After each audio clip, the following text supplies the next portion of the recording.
तस्वीरां देख पा रहे हो लगातार तुहाडे नाल तस्वीरां साझीਆਂ कर रहे हैं कि सुखबीर बादल सिट दे मोहरे पेश होने दे लई 32 सैक्टर दे विच पहुंच चुके ने। हुण तो किसी भी समय जिहड़ा आ वो अंदर चले जाणगे ते उन्हां तो सवालां दा सिलसिला जिहड़ा आ वो शुरू हो जाएगा। ये सवालां दा सिलसिला फिर जवाब किस तरीके नाल दित्ते जांदे ने वो देखना हजे होएगा। तुसीं ये देख सक रहे हो कि गड्डी दे विच सीनियर लीडरशिप नाल पहुंची हैगी है ते नाल आके सुखबीर बादल दे नाल खड़ी है सीनियर लीडरशिप। तुहाडे नाल तस्वीरां साझीਆਂ कर रहे हैं इत्थों दी गड्डी दे नाल पूरी सिक्योरिटी हैगी है ते इत्थे जिहड़ा आ उन्हां दे नाल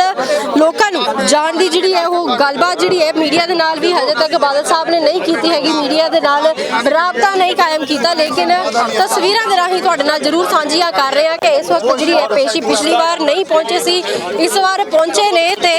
गलबात जिहड़ी है वो असीं कर रहे हैं इत्थे।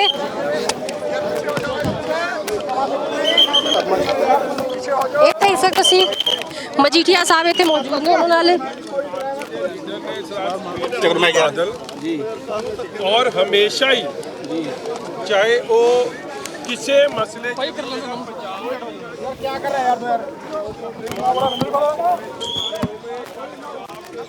भावना जिस गल नाल जुड़ी होवे उहदे ते फुल कोऑपरेशन करना हर एक लॉ अबाइडिंग सिटीजन का फर्ज है।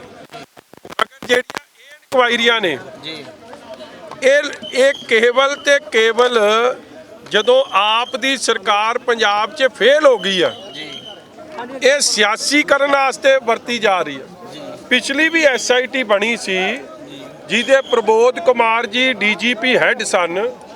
ਅਰੁਣਪਾਲ ਜੀ ਉਹਦੇ ਦੂਜੇ ਨੰਬਰ ਦੇ ਮੈਂਬਰ ਸੀ, 3 ਮੈਂਬਰ ਹੋਰ ਸੀ। ਆਪਾਂ ਵੇਖਿਆ ਉਹ ਸਾਰੀ SIT ਦੀ ਇਨਕੁਆਇਰੀ ऑनरेबल हाई कोर्ट ने कौश की थी और 4 मैंबर SIT दे सीनियर जेड़ा एक मैंबर सी जिन्हें ਉਹਦੇ ਵਿੱਚ सियासी फायदा लिया ਉਹ सियासी फायदे करके गलत इनकुआयरी करते सी। ਉਹਨਾਂ ਤੋਂ 4 ਮੈਂਬਰ भी ਵੱਖ ਹੋਏ ਤੇ हाई कोर्ट ने भी ਉਹ ਇਨਕੁਆਇਰੀ ਨੂੰ ਕੌਸ਼ ਕੀਤਾ। सो पोलिटिसाइजेशन ऑफ इनकुआयरी गलत है सियासी फायदे वास्ते। और जे होम मिनिस्टर ਨੂੰ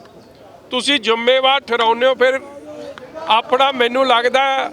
ਭਗਵੰਤ ਮਾਨ ਨਹੀਂ ਫਿਰ ਭੱਜ ਸਕਦੇ ਕਿਸੇ ਗੱਲ ਤੋਂ।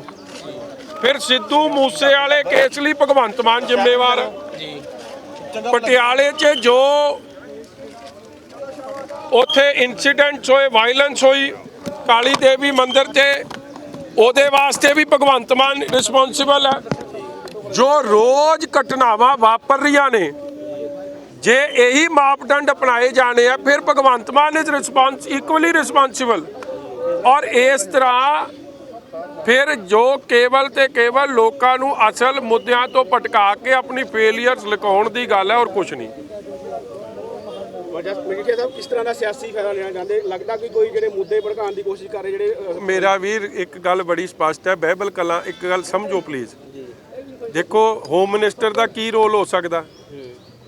होम मिनिस्टर तो सी नहीं उस वेले शायद कंट्री च ही नहीं सी। अज जो इंसीडेंट होया वो बहबल कला च होया। तुसी हाउ कैन तुसी मुख मंत्री जां होम मिनिस्टर नूं मैं तो सिंपल गल कह रहा जे इस तरह रिस्पॉन्सिबल ठहराउणा फिर भगवंत मान किवें भज सकदे अपनी जिम्मेवारी च। इन्हां ने तो मूसे वाले दी सिक्योरिटी विड्रॉ करके इश्तिहार दिता 3 करोड़ का, ठीक है जी। अपने आप दे ट्विटर हैंडल ते चढ़ाया कि असी सिक्योरिटी विड्रॉ करती है, उन्हों की जान चली गई।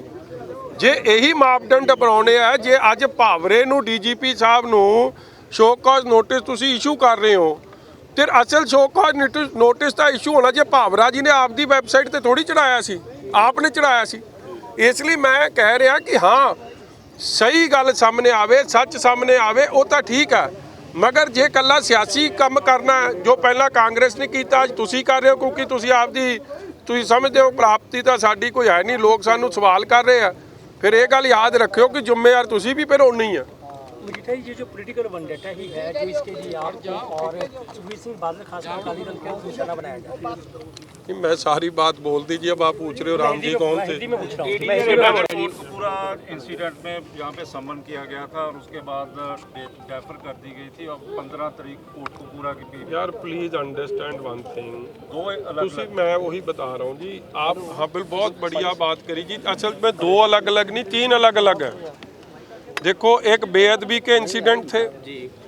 हमेशा श्रोमणी अकाली दल ने कहा कि बेअदबी के हमारी सरकार होए बेअदबी अगर उस वक्त हुई सरकार को उसमें सबसे बड़ा नुकसान तो सरकार को हुआ और बेअदबी में पॉलिटिक्स बहुत बड़े पद्धर पे हुई कांग्रेस ने भी करी आपने भी करी भगवंत मान साहब की वो वीडियो हम क्यों भूलते हैं जब उधर बहुत बड़ा कट हुआ था ये उस वक्त किस हालात में गुरु की हाजिरी में गए थे लोग इनके पीछे पे वो भी एक सच्चाई थी मगर उनके चलान पेश हो गए और वो चलान में स्पष्ट हो गया कि श्रोमणी अकाली दल के किसी लीडर का कोई रोल नहीं और अभी पेश हुए आपकी सरकार के नीचे। अब बात आ गई फायरिंग की कोर्ट को पूरे की फायरिंग की पहले भी एसआईटी जो बनी थी उसमें डीजीपी हेड थे अब तो ऑफिसर छोटे लेवल के हैं मगर उस वक्त भी जो कोर्ट कपूरे में फायरिंग हुई उधर किसी की डेथ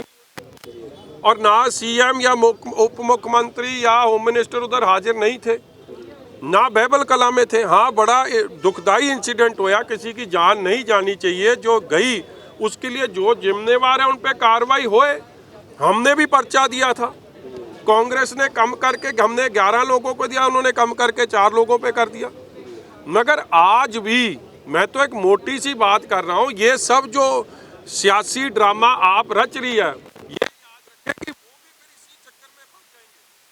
फिर सिद्धू मूसेवाले की डेथ के लिए जिम्मेवार सीधे और सीधे भगवंत मान साहब हैं और कोई नहीं है। जो पटियाले में इंसिडेंट हुए उसके लिए सीधे जिम्मेवार भगवंत मान साहब हैं या जो और इंसिडेंट रोज वापर रहे हैं पंजाब में फिर उसके लिए जिम्मेवार भगवंत मान साहब हैं। फिर ये तो दो मापदंड क्या हो सकते फिर होम मिनिस्टर ही अगर रिस्पॉन्सिबल है हर चीज़ के लिए फिर अपनी जिम्मेवारी से ना भागे क्योंकि इसमें तो और बड़ी गलती करी है भगवंत मान ने इश्तिहार दे दिया आपकी सिक्योरिटी का जब सिद्धू मूसेवाले की सिक्योरिटी विड्रॉ हुई तो इश्तिहार दे दिया मुड़ के हाई कोर्ट में जाके कह दिया कि हमने तो टेम्पररी विड्रॉ किया था फिर करोड़ों का लोगों का इश्तिहार क्यों दे दिया उसकी जान क्यों और बाबरा जी शोकॉज नोटिस नहीं फिर शोकॉज था भगवंत मान साहब की भी एसआईटी बन जानी चाहिए। ਕਹਿੰਦੇ ਨਿਰਪੱਖ ਜਾਂਚ ਹੋਊਗੀ ਮਜੀਠੀਆ ਸਾਹਿਬ ਹੁਣ ਕਹਿੰਦੇ ਕਿ ਪਹਿਲਾਂ ਨਹੀਂ ਹੁੰਦਾ ਸੀ ਪਹਿਲਾਂ ਸਿਆਸੀ ਇੱਕ ਦੂਜੇ ਦਾ ਜਿਹੜਾ ਬਚਾ ਲਿੱਤਾ ਭਰਾਵਾ ਨਿਰਪੱਖ ਤੂੰ ਮੈਨੂੰ ਇੱਕ ਗੱਲ ਦੱਸ ਦਿਓ ਨਿਰਪੱਖ ਹੋਵੇ ਬਹੁਤ ਚੰਗੀ ਗੱਲ ਹੈ ਮਗਰ ਕੀ ਇਹ ਦੱਸ ਦਿਨ ਮੌਕੇ ਤੇ ਹੋਮ ਮਿਨਿਸਟਰ ਇੱਕ ਇਨਸੀਡੈਂਟ ਕੀ ਹੈ ਇਹ ਇਨਸੀਡੈਂਟ ਹੈ ਦੋ ਲੋਕਾਂ ਦੀ ਜਦੋਂ ਦੁਖਦਾਈ ਉੱਥੇ ਡੈਥ ਹੋਈ ਹੈ ਕੀ ਉੱਥੇ ਮੌਕੇ ਤੇ ਚੀਫ ਮਿਨਿਸਟਰ ਜਾਂ ਹੋਮ ਮਿਨਿਸਟਰ ਪ੍ਰੈਜ਼ੈਂਟ ਸੀ ਦੱਸੋ ਮੈਨੂੰ ਨਹੀਂ ਸੀ ਨਾ ਫਿਰ ਇੱਕ ਇਹ ਫਾਇਰਿੰਗ ਇਨਸੀਡੈਂਟ ਉਹਦੇ ਲਈ ਪੁਲਿਸ ਦੀ ਇਨਕੁਆਇਰੀ ਹੋਵੇ ਜੋ ਪੁਲਿਸ ਦੇ ਮੁਲਾਜ਼ਮ ਉੱਥੇ ਜ਼ਿੰਮੇਵਾਰ ਸੀ ਜਾਂ ਜੋ ਵੀ ਉੱਥੇ ਸੀ ਉਹਦੀ ਹੋਵੇ ਉਹ ਠੀਕ ਹੈ ਮਗਰ ਜੇ ਇਹੀ ਬੇਸਿਸ ਤੁਸੀਂ ਲੈਣਾ ਹੈ ਫਿਰ ਸਿੱਧੂ ਮੂਸੇਵਾਲੇ ਦੇ ਕੇਸ 'ਚ ਭਗਵੰਤ ਮਾਨ ਦੀ ਵੀ ਇਨਕੁਆਇਰੀ ਹੋਣੀ ਚਾਹੀਦੀ। ਸਵਾਲ ਜਦੋਂ ਮੰਤਰੀ ਨੂੰ ਕੀਤੇ ਗਏ ਤੇ ਉਹ ਕਹਿੰਦੇ ਕਿ ਮੰਤਰੀ ਨੂੰ ਸਭ ਕੁਝ ਪਤਾ ਹੁੰਦਾ ਮੈਨੂੰ ਇਹ ਚੀਜ਼ਾਂ ਪਤਾ ਫਿਰ ਸਿੱਧੂ ਮੂਸੇਵਾਲੇ ਦਾ ਵੀ ਪਤਾ ਹੈ ਨਾ ਫਿਰ ਇਹੀ ਤਾਂ ਮੈਂ ਤੁਹਾਨੂੰ ਕਹਿ ਰਿਹਾ ਬ੍ਰਦਰ ਤੁਸੀਂ ਬਾਰ-ਬਾਰ ਉਹ ਗੱਲ ਕਰੀ ਜਾਂਦੇ ਹੋ ਜੇ ਇਹ ਸੱਚਾਈ ਹੈ ਜੇ ਕਿਹੜੇ ਮੰਤਰੀ ਦੀ ਗੱਲ ਕਰਦੇ ਫਿਰ ਧਾਲੀਵਾਲ ਸਾਹਿਬ ਦੀ ਜੇ ਮੈਂ ਗੱਲ ਸੱਚ ਮੰਨ ਲਾਂ ਫਿਰ ਮਤਲਬ ਕਿ ਸਿੱਧੂ ਮੂਸੇਵਾਲੇ ਦੇ ਮਰਡਰ ਦਾ